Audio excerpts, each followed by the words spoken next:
Já, hann kominn til mín í þriðja skipti hér á samstöðinni Dr. Ólafur Ævarsson, geðlæknir. Vertu velkominn, Ólafur. Takk fyrir. Það verður ekki annað sagt en að fyrri þættir, tveir, þeir hafa vakið mjög mikla athygli í samfélaginu og bara kannir bestu þakkir fyrir þitt framlag. Í fyrri þættinum af þessum tveimur sem eru liðnir, þá ræddu við geðveiki svona sem brýnt þjóðfélagsmál og bara svo ég ræði svona mitt persónulega sjónarhorn, hvað ég tók sjálfur svona gagnlegast út úr því. Það var til dæmis staðreyndir að geðsjúkdómar hve misalvarlegir eru en samt nálgunin gagnvart þeim svolítið einsleit, svona sleggjudómar í samfélaginu að sá sem verður uppvís og viðurkennir andlega krankleika, hann hafi með einhverju leyti dæmt svo leik og mér fannst mjög áhugavert hvernig þú fórst yfir hvað einkenni og alvarleiki geðsjúkdóma er mismunandi, sumt tímabundið og annað langvarandi og mjög alvarlegt. Ég svona enn smeykur að sumir skelli bara þessu undir einn hatt. Svo fannst mér líka mjög áhugavert þegar þú nefndir að fíkn væri algengasti og alvarlegasti geðsjúkdómur samtímans, jafnt hér innan lands sem utan landsteinanna. Ég þekki fólk sem stríðir við, eða er í bata við fíksjúkdómum og sumir þeirra, þeir einhvern veginn hafi ekki áttað sig á því að það sé bara kannski einfaldast að hafa þetta undir hatti geðsjúkdómana. Áfengi hættulegast og útbreiddast og þú varst nú hérna á læknadögum að flytja gott erindi það.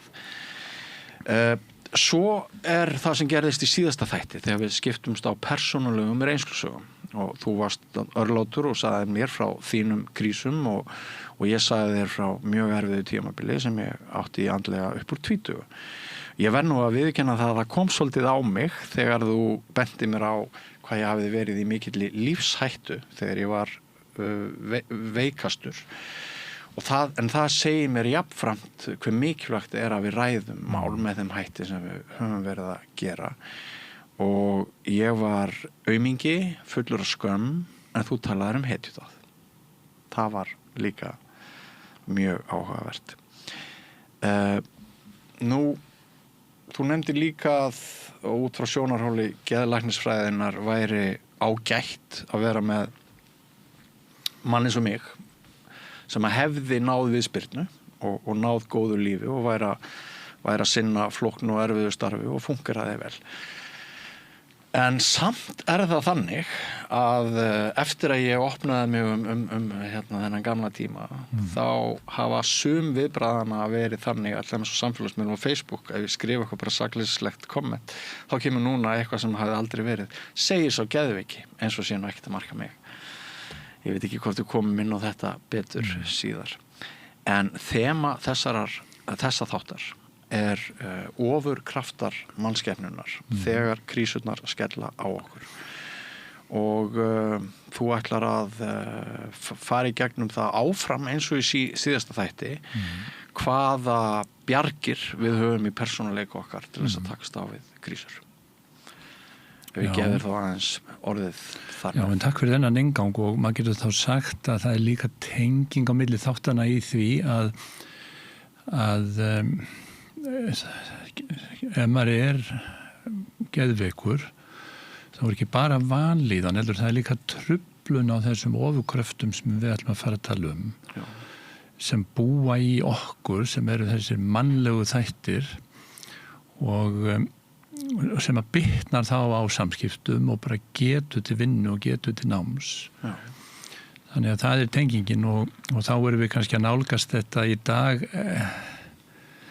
út frá því heilbrigða, ekki út frá því sjúka nema við komum inn á það. Einblín á styrkleikana. Einblín á styrkleikana og kannski tala það út frá gamla tímanum. Það eitt af því sem snúið við geðlækningarnar, að við þurfum að vinna mikið með kenningar, við höfum ekki alltaf staðreyndir að fara eftir og margt af því sem skrifað og rannsakað persónuleika og manngerð okkar og eiginleika. Það byggt á kenningum og sumt af því komið frá Freud og frá sálgreiningunni og hefur svo sem gagnast ágætlega í fræðunum en núna að breytast hlutir bæði með aukinni þekkingu á heilanum og heilastarfseminni og líka tengt rannsóknum á gervigreindina því að það svona ákveðin lærdómur sem hægt að fá á gervigreindinni, hvernig hún hönnuð, hvernig heilin virkar og þeir sem að hanna gervigreindin að reyna að herma eftir heilanum nema hvað að þessi gömlu fræði hafi ekki verið slitin beinlinnis úr samhengi eða kasta alveg á glæ en þau að breytast út frá þessari nýju þekkingu og það bara mjög áhugavert bara hvernig við virkum og hvers konar sjálfvirki þættir í okkur og hvernig við getum í svona sjálfskoðun og með þroska á ævinni lært betur á okkur og langaði að tala svolítið vítt og breytt þetta og draga svolítið upp þessa gömlu sín og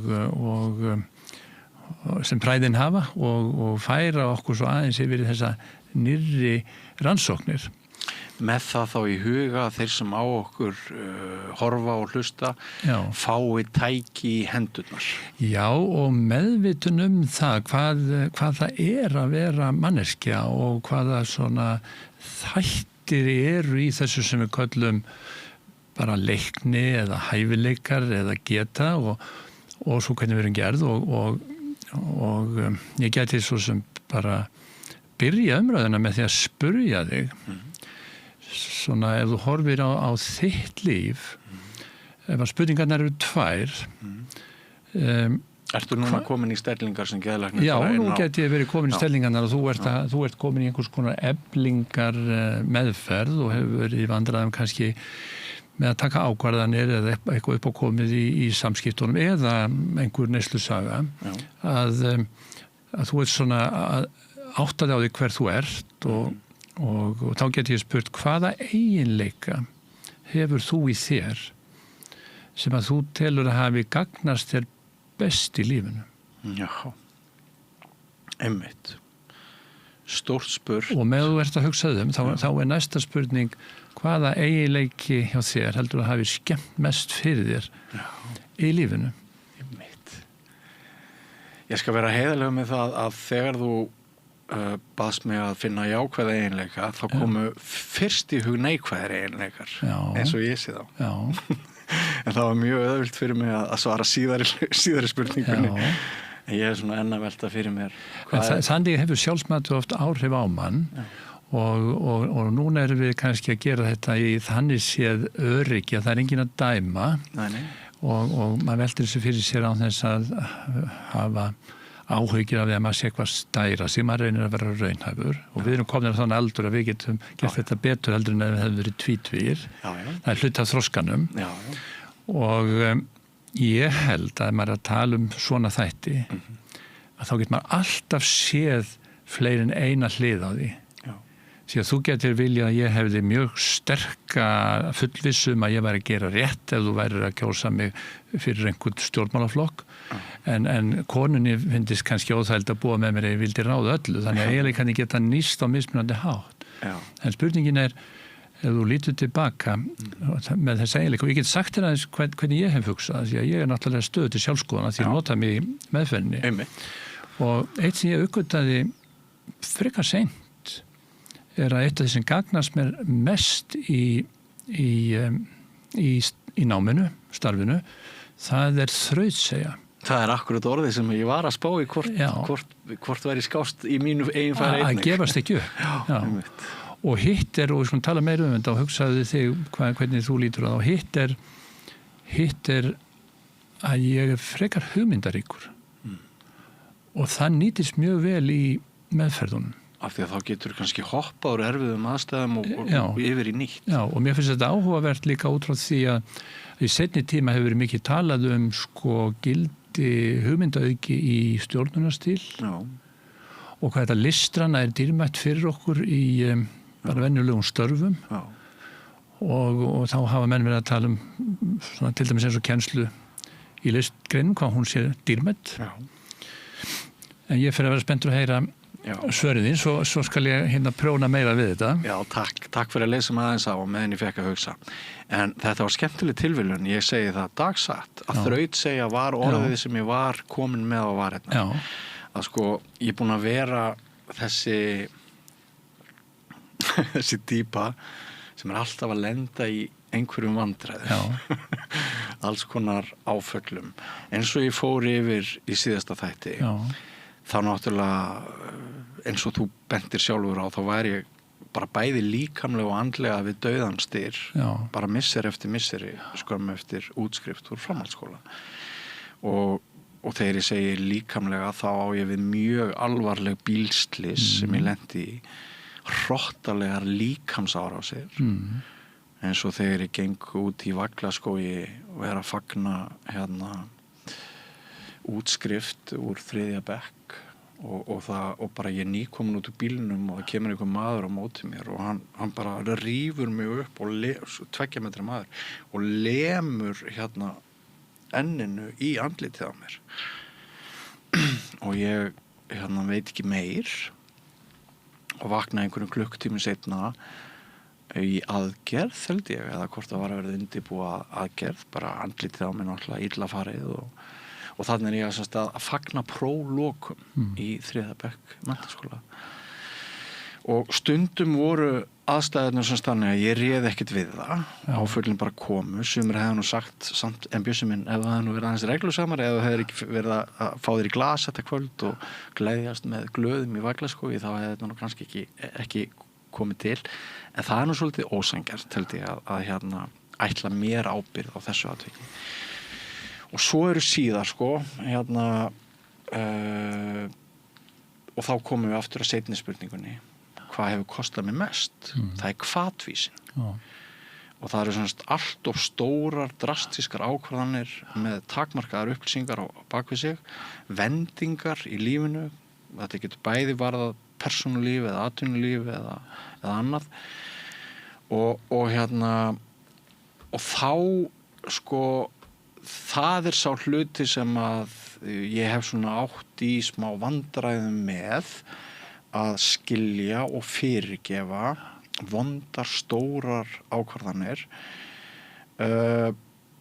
en þú fórst yfir það í síðasta þætti að ég hefði sennilega orðið fyrir framheila skaða út af öllum þessum þungu höfuðhöggum sem ég fekk og svo hef ég sjálfst ekki hjálpað framheila skaðanum með því að ofnota áfengi í gegnum tíðina og á meðan framheilin er að þroskast þannig að þetta er það sem kemur upp í hugan hvað varðar síðar hluta spurningarinnar hvað varðar þrautsegjuna þá verð ég samt að gefa sjálfum mér bara klapp á bakið að mjög oft í vonlitlum og mjög erfiðum aðstæðum og hef einhvern veginn þurft að endur hlaða mig bara alveg upp og nýtt og endur skapa sjálfum mig.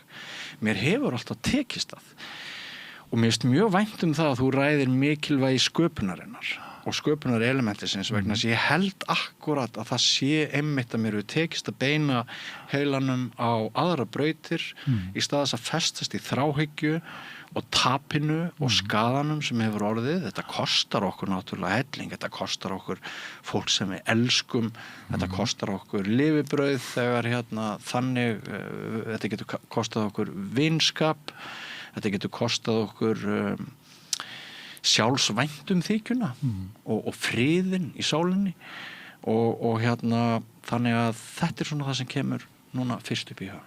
Já, en ég held nú talar þú af innsæi og ef maður hugsar ævina að við erum, þegar við eldumst og erum að spegla hegðun okkar og munstur í öðrum, þá lærum við óhjákvæmilega á okkur sjálf og sumir hafa meiri og aðrir minni áhuga á því að kynnast sjálfum sér, horfast í augu við gallana og nýta kostina. En þú talar af innsæi og það er mjög líklegt að innsæi sem þú hefur hafi átt mikinn þátt í því að það fór allt vel að lokum. Já, hvernig verður innsæi til? Já, ég held að verði til svona að með reynslu og með reynslu og tíma og líka að þegar við lendum þegar við ströndum að þá þá förum við nú flest í þann farfi að reyna að leiðrétta, að reyna að komast út úr hlutunum og horfast augu við það sem við erum að glíma við og það er samt ekki alltaf. Og ef við tölum svolítið meir persónleikan að hann er ótrúlega stöðugur. Við breytumst ekki mikið yfir ævina. Hann er það. Ef þú hugsar það þegar þú hittir gömlu skólufélagana í endurteknum ammælum að menn breytast ekki mikið í karakter en svo læra menn á sig og stilla sig af og sérstaklega þeir sem eru opnir fyrir því að þroskast og vinna með sjálfan sig að þeir náttúrulega ná einhvern veginn betri hegðun og betri munstrum en við finnum það öll að við dettum oft í ákveðin munstur sem við kannski viljum ekki detti í og það getum að fundi til dæmis í uppákomum eða undir álægi. Það er stundum sagt að álægið sín okkur svolítið hvar gallarnir eru ef að ég hef tilhneigingu til þess að vera pirraður eða tilhneigingu til þess að einangra mig að þá magnast það oft upp í álæginu en jú, innsæi verður til við lærum betur og betur á okkur, held ég. Og svo margir sem að fara í einhvers konar meðferðir eða bara í gegnum vináttu sem er góð speglun eða svo þegar maður kemur inn í sambandið og hjónabandið. Já. Þannig að þetta er það sem að liggur fyrir okkur að mótast svona og það er svo margt hægt að tala um þetta til dæmis þetta að eiga sér góða fyrirmyndir og að vera góð fyrirmynd sem er ótrúlega sterkur þáttur í þessu hvernig við lærum á sjálf okkur og hvernig við sjáum í hvað átt við viljum fara og vera meira eins og þessi og minna eins og hann. Já. Og sko gamla hugmyndafræðin með persónugerðina var sálræn kenning sem kom frá gömlu sálfræðingunum og frá Freud hvernig svona sjálfi myndaðist og þá var þessu oft skipt í 3 lög að það er persónugerðin, það er svona hvort maður er opinn eða lokaður og sér mannkostir sem er alltaf gott orð að nota. Já. Sem Kristján Kristjánsson prófessor í Bretlandi sem er norðamaður eins og við. Já. Sem er að rannsaka í mjög áhugaverðum rannsóknum og fyrirles þetta Nýbúin að fá fálkaorðuna eða ekki? Jú, nýbúin að fá fálkaorðuna og hann er mikið að rannsaka þetta og þá er það mannkostirnir og gallarnir og karakterin og svo kannski einhvers konar innstalag sem að er hvernig okkur líður innst inni okkur og með okkur. Já. Og það er orðið svolítið tengt meðvitundurinn sem við töluðum aðeins að við erum svona sítengt og vakandi og vitum af okkur, skiljum hluti.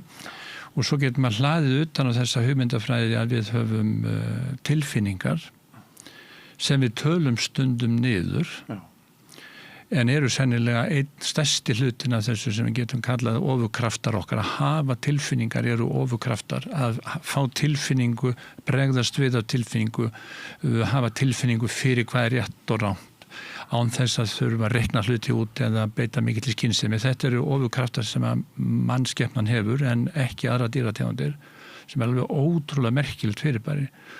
Þess vegna er það ef að það er sagt, ég hef tilfinningu fyrir að þetta gæti verið góð kona fyrir mig, þá er það ekki endilega slæm hugmyndafræði að nota það og ef þú myndir spyrja mig ef að gangi í efnahagsbandalagið og ég segði já, ég hef góða tilfinningu fyrir því en get ekki útskýrt það í rökum. Það er samt kannski það er gilt skoðan. Gilt og þá snýst þetta það að tilfinningarna nýtast okkur vel þegar ákvarðanir eru margþættar og verkefnið fjölþætt og það er erfitt að sjá hvernig það muni enda. Þannig að þú getur þetta ímyndar á ballinu hvort þú viti hvernig brúðkaupið verður og hjónaband er eftir 30 ár. Það er engin aðferð til þess og þess að fara eftir tilfinningu er góð aðferð. Og í þessum nýju rannsóknum á heilanum þá kemur í ljós hvað við höfum mikið búnað sem hefur áhrif að hvernig við erum, hefur áhrif á hvernig við högum okkur og þessi félagslegi heili sem við töluðum þetta líffæri heilin sem að stýrir félagslegri getu okkar, hann búinn alls konar trikkum og öppum sem að setja okkur í ákveðna sjálfstýringu sem birtist sem tilfinning, ég hef tilfinningu fyrir að þetta sé gott að vera hér og þetta sé góður maður eða einhver óttakennd eða kvíðir sem vaknar og stýri líka einsum munstrum sem að hafa með það að gera hvernig fólk upplifir að við séum sem persónur. Maður getur sagt að sálinn hefur flutt úr hjartanu upp í heilan.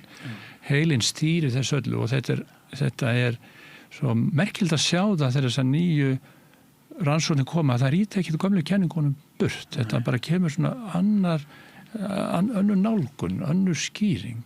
Já. Og ég get til dæmis sagt að í þér núna einhvers staðar svona neðarlega hægra í djúpheilanum eru svo kallar speilfrumur. Það eru mjög sérhæfa taugafrumur og svo ég takk eitt svona dæmi. Já, endilega. Og það vinna með það að spegla umhverfið og búa til áætlun og tilfinningu það hvernig aðstæður eru. Já, búa til áætlun og tilfinningu. Já. Tengja saman tilfinningaheilan sem líka djúpstætt, gera heilasvæði sem fyrir aftan framheilan tilbúin sem bregðast við. Þar framkvæmdarstöðin. Þannig að svona ef ég stríði þér aðeins að þegar ég kem hérna inn í fyrsta skiptið og veit ekki hvað að fara út í, nú það kannski aðeins öðruvísi, að þá ég kannski sæmlega rólegur en heilin á mér á varðbergi. Og hann búinn að búa til áætlanir sem ég veit ekkert hvernig ég geti kljást við þig eða löpið í burtu eða hvað ég var að segja. Worst case scenario. Já, worst case scenario og í fleirtölu sem hann býr til margar og þetta svo áhugavert. Margar útgöngulegir helst. Já. Og svona til að koma því að líka að þessi flókna starfsemi sem í heilanum, hún trufluð af svona hlutum eins og hvíldarleysi, streitu, geðsjúkdómum, áfengi. Já. Þú ætla að lega þér að koma að stað því að þú finnur hvað mikið áhuga á þessu. Þetta alveg ótrúlega áhugavert. En mér finnst mjög áhugavert að heyra þig lýsa tilfinningunum sem drjúgum parti af ofur hæfileikum mannskepnunar og náttúrulega reynir sérstaklega á þetta í krísum. Já.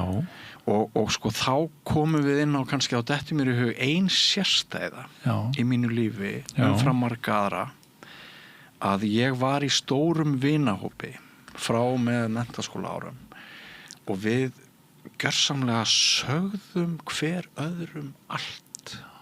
Við deildum öllum tilfinningum og vandamálum hver með öðrum og vorum í alveg sérstaklega opnu og heiðarlegu og hreinskilnislegu sambandi ekki síst með okkar eigin breiskleika, veikleika og galla, alveg eins og allt hitt. Og við vorum stundu kallaðir kettlingarnar. Já, þú nefndir þetta. Já, ég hafði nefnt þetta, aðeins innbráða þessu. Ég held að þetta að sko melta, ræða, viðurkenna tilfinningarnar löngu áður en það komst í tísku hjá karlmönnum. Við áttum nú allir að vera hálfgerðir bara neandersmenn hérna upp úr miðri síðustu öld. Ég valdi að komast að þeirri niðurstöðu að þarna hafi ég notið mikils forskotts og blessunar. Alveg örugglega og það sem sést þegar að vera að gera mælingar á hvernig heilinn starfar og hvernig tengingin við taugakerfisins, milli taugakerfisins og hormóna að þá þetta flóknar rannsóknir og svona það sem hefur komið á óvart hvað það mikil stjórn á hegðunarmunstrunum og það eitt samnefnari þar og hann sá að við reynum frekar að tengjast heldur en að fjarlægast. Að sýna mildi og mynda vináttu og það kemur líka fram í ýmsum rannsóknum til dæmis á þeim sem eru komnir með byrjandi heilabilunareinkenni og eru einangraðir heima að þegar þeir fara í dagvistunina þá batnar þeim af því að heilin líka stiltur inn á það að vera í samskiptum og neti og þetta eiga góðan vin og geta tala við hann alveg opið hvort sem það eru vinir í skóla eins og við höfum oft upplifað að við eignum góða ærlega vini þar eða makinn að þetta í raun og veru mjög hollt fyrir heilan. Þetta mjög hollt fyrir heilan? Já, vefrænt það hollt örvar heilan og styrkir líðan okkar. og það að því ég nefndi Kristján áðan, hann skrifar nú bækur og flytur erindum allan heim vináttu. Það er mjög áhugavert það sem hann er að segja. Þeir segja heimspekingar og þeir sem stunda jákvæða sálfræði að það séu vísbendingar það eðli vináttu í heiminu sem að breytast. Nú, hvernig? Úr því að vera vinur sá sem til VAM segir, alveg opið einlægt samtal, yfir í að vera einhvers konar viðskiptasamband. Já, í dag var ég að tala að jafnvel ungi krakkar eiga gervigreindar vini. Já, en þú veist að þá er vinurinn orðin einhver sem að þú er hagsmuni. Mér finnst það mjög áhugavert. Þú þyrftir að fá Kristján í viðtalið. Hann hefur reyndar verið hérna Zoom að spjalla við mig annað mál. En ég er alveg sammála því. En ef ég tek út eina tilfinningu sem að margir upplifa sem neikvæða, en ég held að geti verið mjög gagnleg. Hún er oft mjög gagnleg í meðferðunum, af því þar er fólk að skoða stöðu sín upp á nýtt. Og reyna að breyta einhverju, reyna að ná betri líðan. Það er tilfinningin efi. Margir líta á efa sem óöryggi, merkjum að maður veit ekki mikið, sé ekki duglegur í lífinu. Efin er oft mikill vinur manns. En þegar maður er í þeirri stöðu að mann líður illa eða er veikur, að þá er oft þörf á að endur með þetta stöðu. Hreyfiafl breytinga. Það er hreyfiafl breytinga, það er vel sagt. Og þess vegna er það sá sem að hefur svona í sinni manngerð styttra í efan. Hann er kannski meira sá vandvirki og sá sem að getur betur tekist á við breytingar, heldur en sá sem að hefur í persónugerð sinni fullvissum að hann sé að gera rétt. Af því að hann keyrir áfram án þess að hugsa sig Og þess vegna er það meðferðarlega sé mjög góð styrking í svona úrvinnslu meðferðum að tala efan. Og það er að taka mörg svona dæmi af ýmsum tilfinningum. En þetta er svona þeir sem eru með viðkvæmt sjálfsmat sem er ekki kannski alveg það sama og lágt sjálfsmat. Sá sem er með lágt sjálfsmat hann er ekki sterkur í sér og það er þá ákveðin persónugerð, hann er ekkit opinn eða lokaður endilega, hann er lágt sjálfsmat, hann er viðkvæmur, hún líður best í stuðningi og stýringu. Hann er sér í ráðríka konu. En sá sem er með viðkvæmt sjálfsmat, hann getur verið mjög hæfileikaríkur og duglegur og nálátt, en það getur stundum þurft lítið til að fipa hann. Þannig að hann þarf stuðning en ekki stýringu. Hann þarf hvatningu en ekki ofríki. Svona maður tala hvernig það fléttast saman. Sko, við getum kannski sagt að tvisvar í mínu lífi hef ég þurft að hvernig ég orða það, bara rísa upp úr duftinu, úr öskunni. Og fyrra skiptið er þetta tímabil sem við ræddum daginn. Þegar sem afleiðing af ómikill áfengisneyslu ég er komin í geðrof, eins og þú kallar það, sturlunar ástand, man allt, en veit samt, eða þykist vita, að þegar ég sé andlit springa fyrir fram að mig, þá séu það ekki springa í raun, heldur séu þetta ofskynjanir, en mjög óþægilegt að vera bæði með einhverja skynsemi þarna á fullu, muna allt sem var að gerast, en átta sig líka á því að þetta er í huga mínum að gerast, það sem gerðist, og við ræddum þetta í nokkrum í nokkur lungum málu daginn. Þetta er sérst fyrra skipti, ég þarf einhvern veginn að ná fótfestu aftur þarna, og það tók alveg tíma. Já, ég átti vini eins og ég sagði frá. Ég man að sko á einhverjum tímapunkti í stað þess að framtíðin væri bara svört og það væri engin útgöngulega önnur en að bara svipta sér lífi. Ég man svona hvernig það byrjar að birta ofboðslega hægt og rólega, og ég held kannski að það hafi verið einhvers konar tengsl við fólk, nýtt fólk sem kom inn í líf mitt og bætt tengsl við vini mína og fjölskyldu sem sá að ég átti bátt og umgengust með öðrum hætti heldur en spreðu svona auka væntum þykju í strákinn. Ég held að þetta hafi skipt mjög miklu máli. og hvað sem þú lest út úr því, við erum náttúrulega misheppin með aðstæður, vænti ég, en ég man eftir þessar svona dögun sem birtist og svo í seinna skipti sem ég þarf virkilega að taka á stóra mínum, það öllum þessum árum síðar þegar ég hætti að drekka. Þá þetta meira svona atferðlis umpólun og það áhugavert til dæmis fyrir mann sem hefur ofneytt áfengis lengi að allt árið allur lífsringurinn meir og minna sósaður ef ekki af neyslunni heldur hugmyndinu neyslu. Það voru til alkohólistar sem drukku meira en ég og oftar en hugurinn meir og minna allur bundin hvenar get ég næst slakað á og fengi mér glas og mér finnst sú breyting vera meira svona hvað maður segja, atferðlisleg, físísk. Hún meira, hún áþreifanlegri og hún utar, en hitt var mjög djúpt inni í sálarlífinu.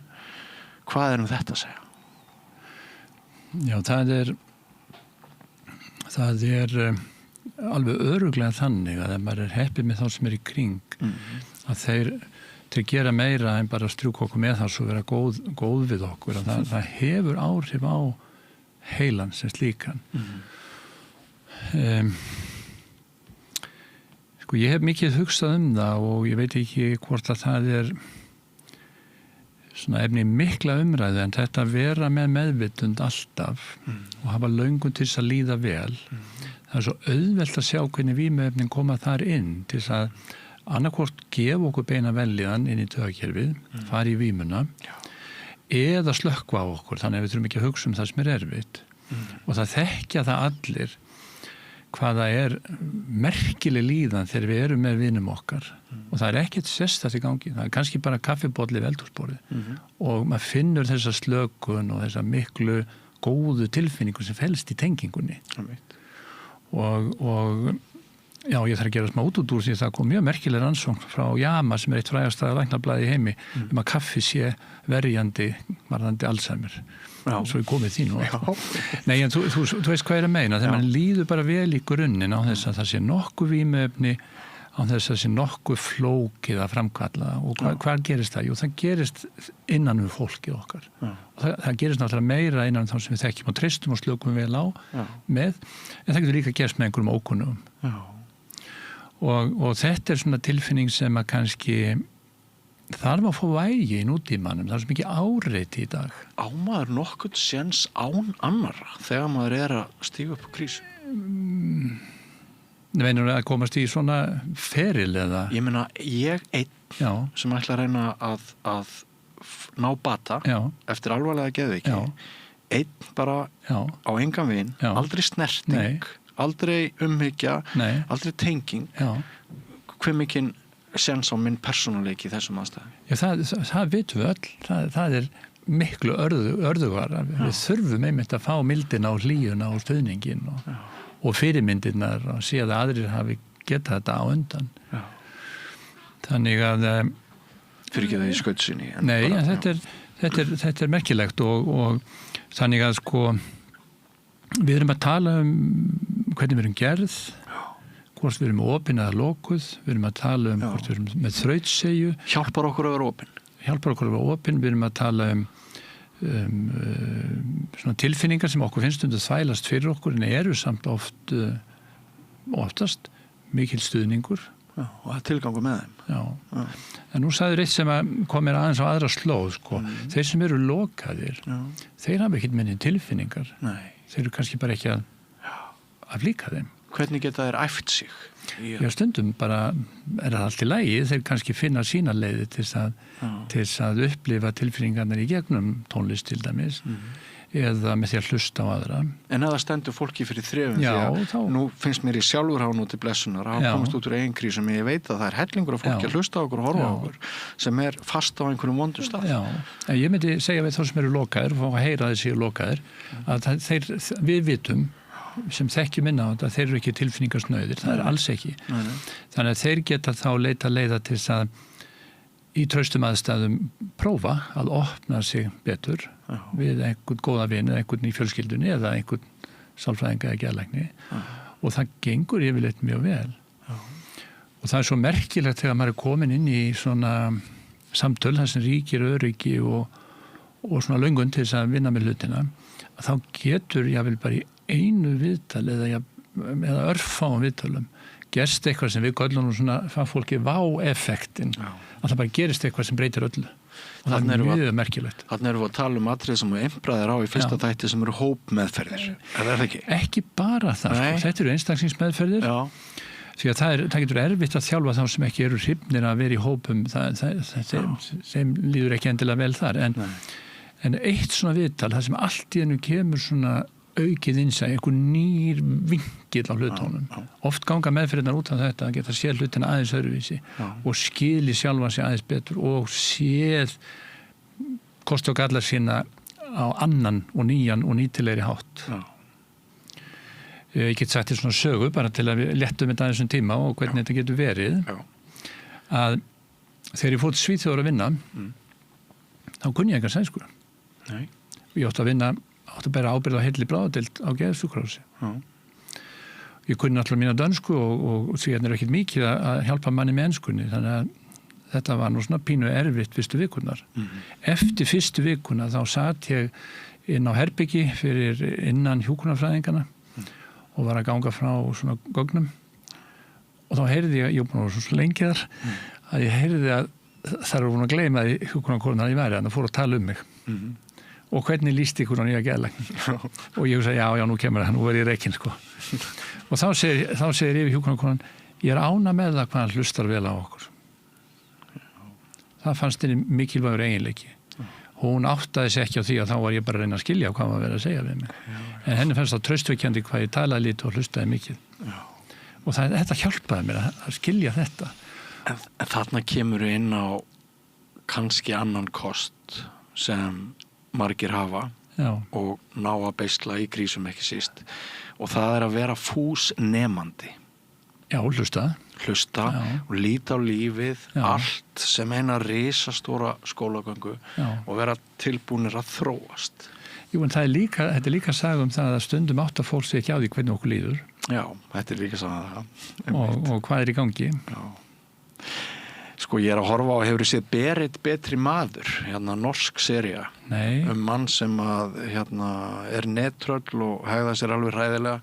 Þetta er á Íslenska Ríkisútvarpinu núna og hótar einhverjum feminista og hann verður fyrir svo miklu aðkasti þegar ljóst er að hann er nettröllið að hann sér ekki aðra leið betri en að breyta sér í konu og þykast vera kona og ama öll fyrri ummerki eigin lífs sem pínluti gott á hann því að hann var með mjög vondar svona sexískar hugmyndir gegn konum en það eru leitar til leiks þarna alls konar personur og ein segir svona heimspekilega þetta er bara það sem gerist ef þú ert einn, alltaf einn þú ert aldrei á jafningagrunni, enginn snerti þig enginn er góður við þig þá fer svona fyrir þér og þú ert að tala um þessa breytingu á vináttunni meina svona hagsmunatengdri og allt það við lifum náttúrulega tíma þar sem er kjörlendi fyrir einangrun og einmannleika og birtingamyndir þess geta orðið alveg skelfilega bæði fyrir einstakling og samfélag einhvers konar aftenging aftenging þannig að þegar þú talar um svona sjónvarpsþætti þar sem fer meiri tími í atburðarásina í staði fyrir eina bíómynd í 1,5 tíma þá er atburðarásin 10 þættir gjarnan að það er svigrúm til persónu sköpunarinnar og það er það sem gefur þessum seríum gildi að þegar að rithöfundarnir eru sniðu að búa til persónur og hvaða þætti verða vinsælastir, það er það sem er sterk persónusköpun og við getum speglað okkur í persónum. Mér finnst þessi vera eins og ég vil vera eða svona ætla alls ekki að vera þó við séum kannski ekkert meðvitað um það. Ef þú hugsaður út í þættina þá er þetta svona. Heyrðu, en ef reyni annað, ég held sko, eitt er þetta að fara alveg niður á botnin eins og þú ert að lýsa og komast upp úr því og hvernig þú notar tilfinningarnar og hvernig þú notar vináttuna og heilan, þessar félagslega heila. Það er svo augljóst í þínu tilfelli sko, hvað hefði ekki gengið að gera þetta ef þú hefur haldið áfram að drekka, því að þá heilin bara ekki starfhæfur, þá maður bara í heilabilun. Nákvæmlega. En svo getur maður líka að segja þetta út frá bara eðlilegum ferlum, og það þetta með unglingin, barnið og unglingin og unga fullorðna einstaklingin, hvað gerist þarna á milli? Jú, við mönnumst, þessi sögn að mannast, hún mér mjög hugleikin, vegna þess að við þekkjum öll að við getum verið með börnin kannski á misgóðum stað og stundum bara ekkit sérstaklega efnileg, svo gerist eitthvað. Já. Og þau mannast. Já. Og stundum var það tengt í að komast að heiman og kannski það nú alltaf til í því. Já. Eða að þau séu undir umsjón okkar og fá að spreita sig þar. Og þetta svo magnað og ég held að flestir ef þeir hugsa, þekkja þessi dæmi og þá sér maður svo byltingar, kenda breytingu á þessum sem var unglingur yfir í að vera ungan einstakling sem tekur ábyrgð í meira mæli og öruggari með sig og þessi blómstrun sem tengist því að mannast að blómstra þetta svo ótrúlega sterk tímabil í lífinu að fá tækifæri til að mannast að fá tækifæri til að blómstra skilur og þegar maður fyrir að hugsa þetta svona og taugakerfið einmitt að þroskast á þessu tímabili að þá verður maður svo leiður þegar maður sér unga fólkið eyða þessum tíma í neysluna eða í tölvunni ef ég tala þannig það þarf að vera hóf á því náttúrulega þar þurfa að vera samskipti og þetta eru kennararnir að hugsa mikið hvernig þeir geti komið inn í þennan heim til þess að stuðla að þessu að mannast og þetta erum við að hugsa í meðförðunum hvernig getum við hjálpa þessum einstaklingi að blómstra þú ert að blómstra Ég man ekki hvort það var í þætti með þér eða hvort ég var með einhvern annan viðmælanda en við vorum eiginlega að gera grína því daginn að nú í tísku ég og viðmælandi minn sem kannski varst þú, kannski einhver annar nú í tísku hjá foreldrum að trakka slóðir barnanna sinna upp ákveðnum aldri og ég sé alltaf hvort dóttir mín stödd í Breiðholtinu eða hvort hún í Vesturbæjar sundlaug eða eitthvað sko bara á svona appi, bara í símanum en svo leiðu farin í herbergið sitt og fara á internetið þá enginn að tékka á því hvar þau eru þar og samt nú sennilega svo villu stiga töluvert hættulegri heldur en gödurnar í Reykjavík sko. Jú, heldur betur, nei, en þetta snýst auðvitað þetta einhvern veginn að það svona jafnvægisgangur að maður geti tekist á við hluti sem maður kann ekki og eru kannski eðli sínu hættulegri eða miskusti flóknir en að maður hafi bakland þannig að það sé ekki endilega að það sé verið að fylgjast með mann heldur að maður geti komið tilbaka á rætt hlutina og haft góða fyrirmyndir því að alveg sama hvað við segjum við börnin ef við framkvæmum eitthvað annað þau sjá fyrirmyndina þau hlusta ekki Við erum að mörguleyti heppin að búa á Íslandi við erum svolítið óheppin með öfgar í birtu og var nú sérstaklega í veðri hérna áður fyrr og svona einhver ytri skilyrði en við erum líka heppin með það að hér hefur verið félagslegur hreyfanleiki og sveigjanleiki og ég held að það sé ekki sjálfgefið að fyrir mig að ég hafi náð viðspyrnu eftir mín áföll, ég held að ég hafi þurft að alast upp í góðu þjóðfélagi ég var tilbúin að leita mér aðstoðar ég var tilbúin að gefast uppgjöfin var náttúrulega gríðarlega mikilvæg í bæði skiptin af þessum tveimur hvarpunktum sem ég nefndi áðan en sko eru við ennþá með stödd í samfélagi jafn góðu eins og hjá mér þegar hérna ég ungur maður og lendi í vondri krísu að þrátt fyrir áföllin gat ég búið mér til bara nokkuð glæsilegan atvinnuferil þótt ég segi bara sjálfur frá og hefur bara mörguleyti gengið margt í haginn búum við sömu tækifæri í dag og þegar við erum ungi menn Samfélagið orðið miklu flóknara við erum samt ennþá með nokkuð góða tengingar í fjölskyldunum við erum fá þrátt fyrir allt þannig að hver og eitt skiptir máli þannig að en við finnum öll að það mikið meira áreiti og meira, við erum meira inn í þessari tækni veröld en ég held að við séum ennþá með býsna góðar tengingar okkar á milli en við þurfum að vernda það einmitt. Já. Það í bók Steinunar Tyrkjagull mjög skemmtileg frásögn sem lýsir þessu að þar danskur sendimaður að kaupa hana úr þrældómnum hjá Tyrkjum og það endar þannig að hann að kaupa fleiri, hann ekki með alveg fyrir henni þannig að hún á pening og getur greitt á móti en á ekki nóg og þá vinkonuna sem kemur frá einhverju Afríkulandi hún gefur henni sína peninga þannig að hún eigi nóg, svona þetta láti gerast í sögunni og svo segir það myndi aldrei koma fyrir hjá minni þjóð að það kemur einhver ókunnur sendibóði yfir halvan hnöttin með lista með nöfnum til þess að sækja ákveðna einstaklinga. Já. Við tínumst í mannhafn og þetta þetta íslenska og við þurfum að vernda þetta. Fegurð í hinu smáa. Já. Aðeins áður við förum í mér langar að ræða svolítið við þig fordómana sem við höfum svolítið efbrað á.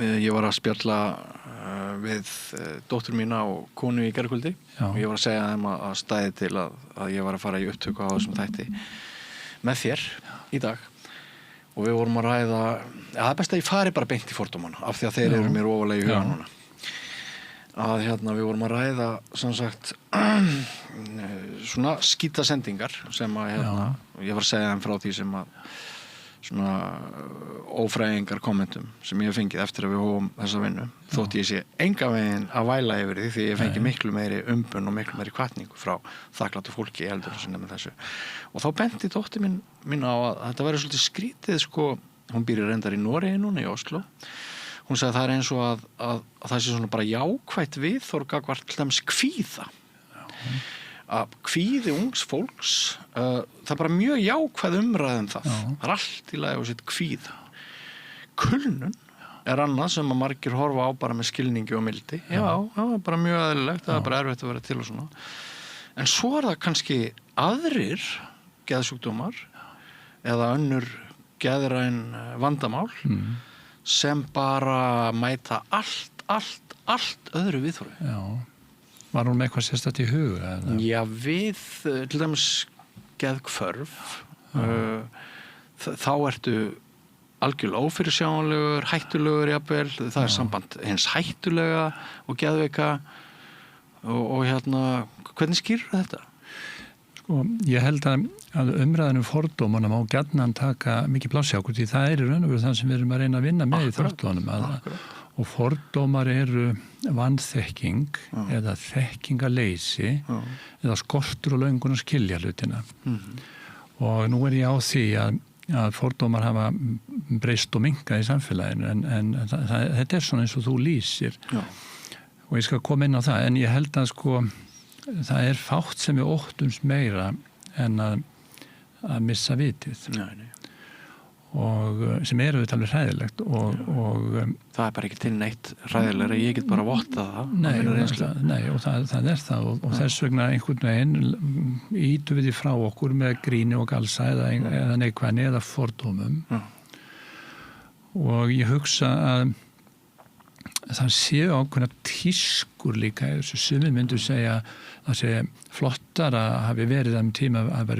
hafi verið flottar að vera alkoholisti heldur en að vera í hassinu, skilur og það svolítið svona í sjúkdómunum það fer svolítið eftir því bara hverjir eru að fjalla það og svona út á við samfélaginu og tíma var til dæmis talað geðhvörf sem sjúkdóm listamannana en það sem með geðhvörfin að ég hugsa að það eru svona sjúkdómar sem að koma og fara og það eru svona ákveðnar sveiflur og maður getur misst rauntengstlin þannig að fyrir okkur sem vinnum við meðferðirnar það getur verið snúið að mynda gott meðferðarsamband þegar fólk sem veikast, maður verður þá að gera það í öðrum fösum veikindana en svona sveiflur það skapa mikið óöryggi hvernig þessi einstaklingur þegar ég mæti honum og hjá einstaklingnum sjálfum, sjúklingnum, get ég spilað á þessum tónleikum í næsta mánuði, hvernig verði ég stemdur. Það er svona ákveð stjórnleysi sem gefur óöryggi, bæði hjá einstaklingnum og þeim sem í kringum hann. Og eitthvað sem ódregnilegt og það held ég að skapi mikinn ótta og truflun. Og það ótrúlegt drama að vinna við meðferð þeirra sem með geðhvörf því að ef illa fer þá verður fólk bara varanlega geðveikt og það fer mjög illa fyrir því. En oftar en ekki og ef vel tekst til með samvinna að þá næst mjög góðu bati og bara mjög oft fullur bati. Og okkur liggur svolítið á í upphaf þessara veikinda vegna þess að það er svona í þeim illkynja sjúkdómsgangur ef þú færð fleiri köst þá getur þið verið að versna betra en að grípa inn í sem fyrst og það er náttúrulega skiljanlegt fólk ungt innan við 30 þegar veikist það er náttúrulega skiljanlegt að það vilji til dæmis ekki taka lyf það er ekkert einfalt að taka þessi lyf en þetta pínlítið á sama stig eins og þú missir hárið og tekur krabbameinslyfin og þarna getur myndast svona togstreita sem öðruvísi heldur en í líkamlegu veikindunum. Ég kyngi því að þú segir við mig sem læknir að ég verð að taka lyf sem að gera mig hálausan til þess ég lifi af. Já. En varðandi geðsjúkdómar þá ofta einhvern veginn önnur nálgun og þetta verður svona tilfinningahlaðið einhvern veginn. Já. Og myndast bara átt þið noti alltaf mikið á lyfjum geðlæknar og við gerum það reyndar en nú erum við að tala geðhvörfun og þar eru lyfin alveg óhærilega mikilvægt til að skapa ró og farveg fyrir málin. Já. En sko, ég held ég sé sammála dóttur minni með það að kvíði við lítum kvíða ungs fólks í ákvæðri augum endlæmis þunglindi. Já. Hvernig ætli standa á því? Er þunglindi eitthvað sem við lítum á sem alvarlegra eða bitnar það frekar á okkur eða Já, ég hugsa að það getur nú verið rétt og það er líka mikilvægt hvernig maður notar orðin það munur á að segja þunglindi og depurð kvíði náttúrulega mjög algengur og líka hjá fólki sem framgangsríkt í lífinu Já. Það svona venjulegar kvíðategundir eru ekki endilega Nei, hvað er? Nei, kannski ekki og ekki mikið truflandi á meðan að djúpstætt þunglindi er bara mjög truflandi og að því við verðum að tala kvíðkraftana að það náttúrulega ein tegund af persónugerð kvíðni í persónugerð sá sem fljótur að vera kvíðinn og á erfitt með að gera hluti nema þeir sjálfur fullkomnir og frestar því sem svona kannski erfiðara og fer vandlega yfir allt mörgum sinnum hann verður í líðaninni kvíðinn en þetta getur gagnlegt til dæmis ef þú ert flugmaður og allt þarf að vera vel aftekkað eða ef þú ert læknir og vilt vanda þig með aðgerðina en það má ekki vera því stigi að þið líðir stöðugt illa af því og þannig að þeir sem eru upphaflega kvíðnir í persónugerð og ekki öruggir sig og stutt í evan að þegar þeir mannast og ég tala ekki þeir blómstra seinna á efinni þá náðu þeir að stjórna þessu betur þannig að það kveljið þá ekki og það nýtist þeim og stundum þá leyfum maður sér að tala í klísjum ákveðna starfstéttir kennarar eru svona læknar eru svona þetta vandvirkt og metnaðarfullt fólk sem að sleppir einhver frá sér nema að það sé vel gert og reynir allt sem það getur til að koma í veg fyrir mistök. Já, nákvæmlega og tilfinningin eitthvað sem heitir kvíði. Já. Og við gætum tala líka mikið það hver munurinn á eðlilegum kvíða og sjúklegum kvíða, það svolítið erfið spurning. En svona almennt séð það þannig að eðlilegu kvíði eitthvað kvíði sem skiljum og raunhæfur. Já. Ef hann of yktur eða ótengdur aðstæðum, þá hann líklega sjúklegur. Og þá getur hann heitið kvíðaköst, hann getur heitið almennum kvíði, hann getur heitið félagskvíði, hann getur heitið flughræðsla, hann getur heitið innlokunarkennd og svo framvegis. Manið rétt að daginn sagðiru að kvíðakast gæti verið, sem sagt, vægt taugafall, eða taugafall væri svona sterkari byrting. Og það getur verið svar við spurningunni en að kvíðatilfinningin svo venjuleg, við þekkjum hann öll. Við þekkjum öll kvíðatilfinningu. En það ekki allir sem þekkja djúpstæða þunglyndistilhneigingu. Það kannski þess vegna sem að fólk á eðlilega, einmitt, það góð punktur. Já, einmitt. Sko, ég nefndi þarna, ég imbraði á hvatvísinni hjá mér. Já. Og núna erum við Ólafur náttúrulega bara með sögulega inntöku á ADHD-lyfjum. Já. Og sumir eru bara greindir með ADD, sem athyglisbresturinn. En sko, ég segi nú ekki að hálfþjóðin sé á þessu, en óbáslega margir ungir einstaklingar eru að taka þessi lyf. Og margir segjast hafa fengið bata einmitt frá svona skyndi ákvörðunum sem við tóku áður, vondar ákvörðanir, en það er náttúrulega alltaf einhver fórnarkostnaður við þetta. Ég nefndi í upphafi þáttarins allt of stórar, allt of hraðar, allt of vondar ákvarðanir sem ég hef tekið og maður hefur stundum hefur það tekið mig sko mörg ár að vinda ofan af einni skyndi ákvarðan. Sumir fá aldrei tækifæri til þess að vinda ofan af sinni skyndi ákvarðan. 2 18 ára strákar ákvaða að keyra á 180 á nýjum bíl. Þeir lendi bílsleysi annar deyr, hinn örkumlegast eða þarf að hafa samviskuna hann á bana vini sínum. Og við vitum að þetta er ekkert bara bundið við, þetta er ekkert stéttabundið. Við getum náttúrulega öll lent í því að framkvæma hræðilega vondar ákvarðanir vegna þess að okkur langar að læra eitthvað nýtt heiminn og svo framvegis. En þegar þú ert með sjúkling eins og mig, og ég ætla bara að fara aftur inn á stofuna til því núna, þú ert geðlæknirinn og ég er geðsjúklingurinn og ég ætla að segja þér frá því að ég hafi tekið allt og margar vondar stórar ákvarðanir sem hafi valdið mér og öðrum miklu tjóni. Hvað ráðlegur mér þá? Var ég bara alltaf að vinna að gera mitt besta af því að ég er með einhvern framheilaskaða sem að flestir aðrir glíma ekki við og á ég bara að fyrirgefa mér það að ég get ekki tekið allar ákvarðanir réttar, ætlar að kenna mér einhverja aðferð til þess að taka færri stórar vondar skyndi ákvarðanir, hvort sem ég hef verið greindur með ADD, ADHD, hvort sem ég tek lyf eins og svo margir í kringum eða ekki. Hvernig bregstu við þessu erindi? Sko flestir sem koma inn í svona viðtal eru með eitthvað vandamál sem þeir ráðu ekki við.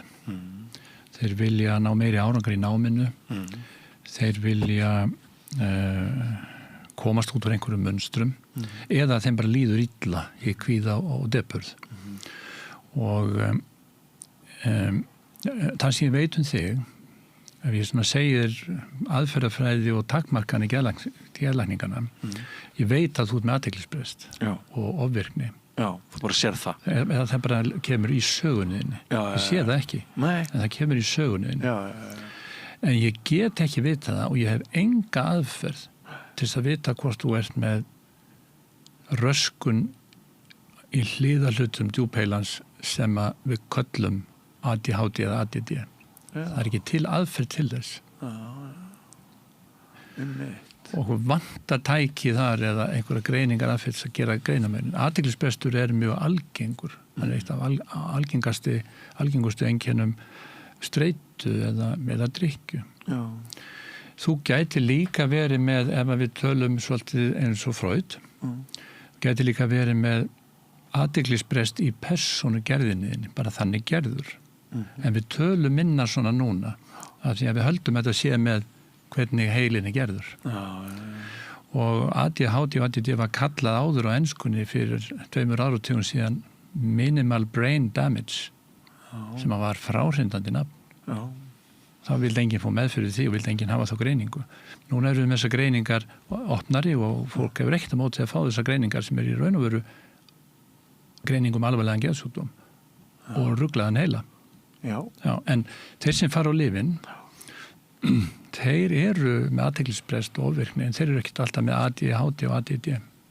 Það er nefnilega það. Og að því að við eigum erfitt með að gera greinamun þarna, þá er meiri hætt á því að fleiri fara á lyfin ef við viljum og það er algengur misskilningur að fólk halda að við læknar hafa einhvern sérstakann á að setja fólk á þessi lyf, það er bara mikill misskilningur. Það er mjög mikill þrýstingur á okkur að gefa þessi lyf.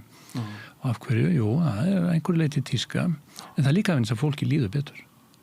Það fær lyfin gera tvennt. Þau bæta einbyttingu og þau gefa vel í þann. Þannig að það er ekkert skrítið þó að fólk vilji taka lyfin. Nei. En svona sálræni þátturinn á þessu og það sem kemur fólk ofta óvart samt er að lyfin breyta ekki lífið þess. Það þarf meira til. Og það er þetta hvernig maður tekst á við sjálfan sig. Og ef að þú fengir ADHD meðferð núna, þið myndi líða betur. Áhættan sem að væri tekið með því er að það geti ítt undir fíknin aftur. Þannig að það er ekki áhugavert af sjónarhóli læknisins.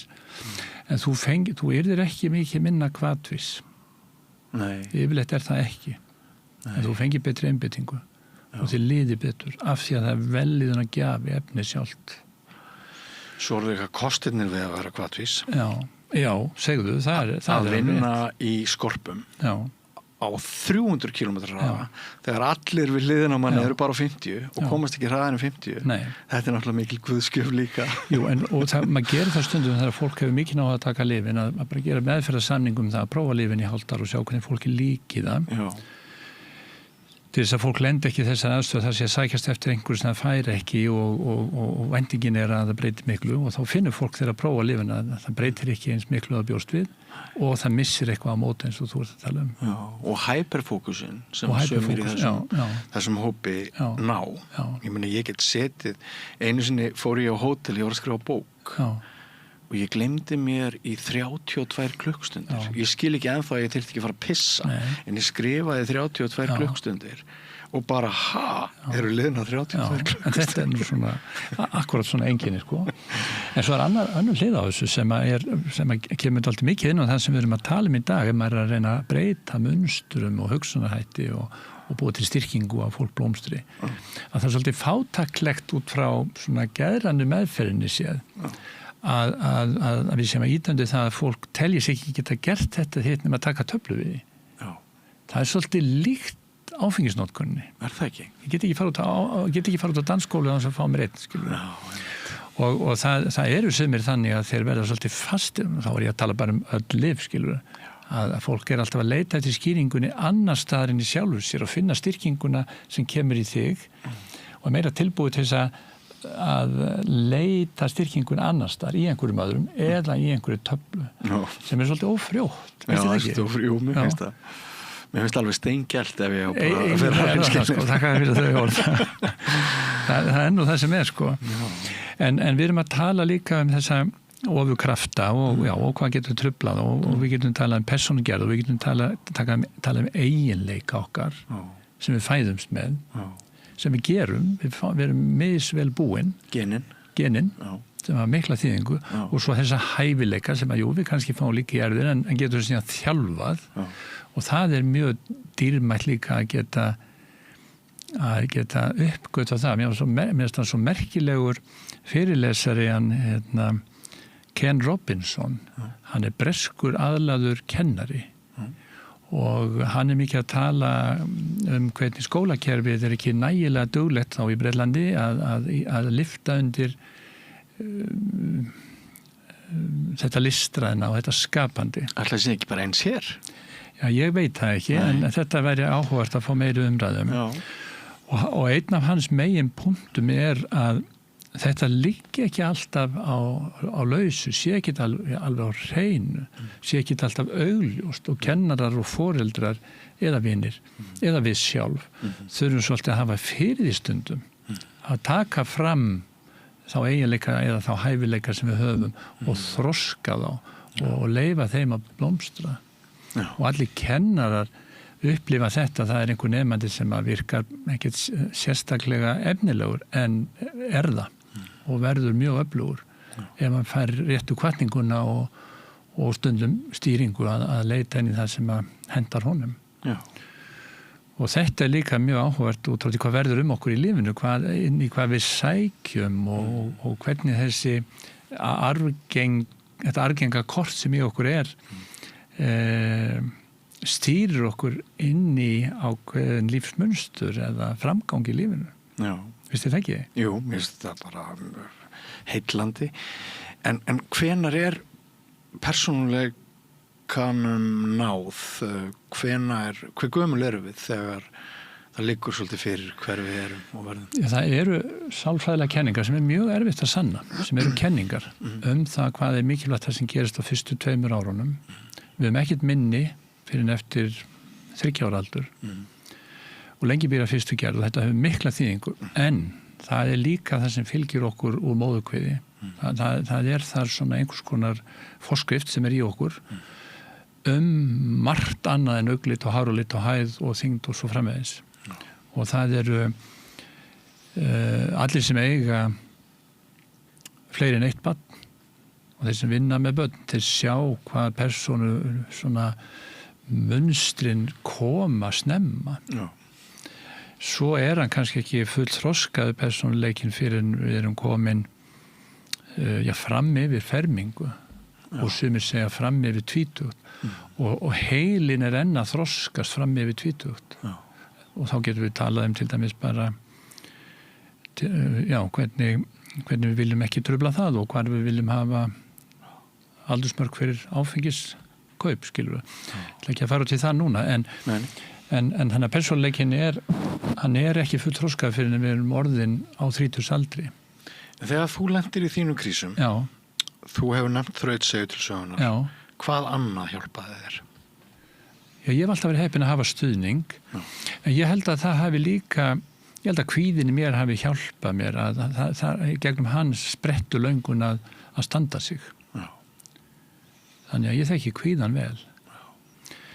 En ég held ég hef ekki mikið fengið sjúklegan kvíða, hann verið ekki stoppað með, hann hefur frekar hjálpað mér. Já, þetta eins og við tölum jákvætt stress áður en við komum fram einhver staðar og svona setur mann á sinn stað, maður vandar sig aðeins betur og mann finnst að heilin fungeri betur en nokkuð sinni. Já.